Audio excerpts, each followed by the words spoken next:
अरे बापरे! आज काय काम संपत नाही आहे.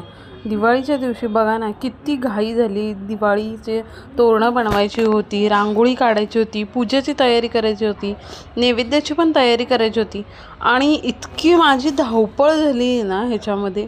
आणि संध्याकाळी फायनली मी टाईमवर पूजा पूर्ण केलेली आहे. आणि अशी मी पूजा मांडते. तुमच्याकडे कशी मांडतात पूजा? मुली इथं गॅलरीमध्ये फटाके वाजवत होते.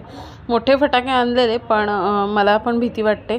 तर मी बोलली जेव्हा बाबा येतील तेव्हाच आपण वाजवूया. आणि मी पण रेडी झाले होते. माझी साडी कशी वाटते कमेंट बॉक्समध्ये नक्की सांगा. कारण हा जरासा वेगळा कलर मी घेतला होता आणि मग आम्ही पहिला फोटो शूट करून घेतला. आणि शक्यतो जास्त यांचे आणि माझे फोटो नाही आहेत, तर फोटो काढून घेतले.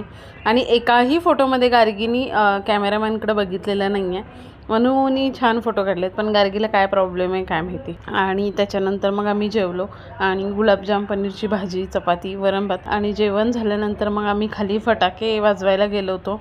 आणि भरपूर फटाके वाजवले तरीसुद्धा गार्गीचं मन काही भरत नव्हतं. अजून अजून अजून बोलत होती.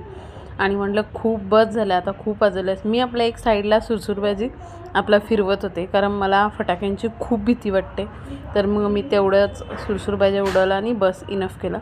आणि त्याच्यानंतर फटाके वाजवून झाल्यानंतर आम्हीच इथे खोपोलीमध्ये कुल्फी खायला गेलो होतो. तर मग तिथून कुल्फी खाऊन आल्यानंतर असा आमचा दिवाळीचा दिवस गेलेला आहे. तुमची दिवाळी कशी गेली कमेंट बॉक्समध्ये नक्की सांगा.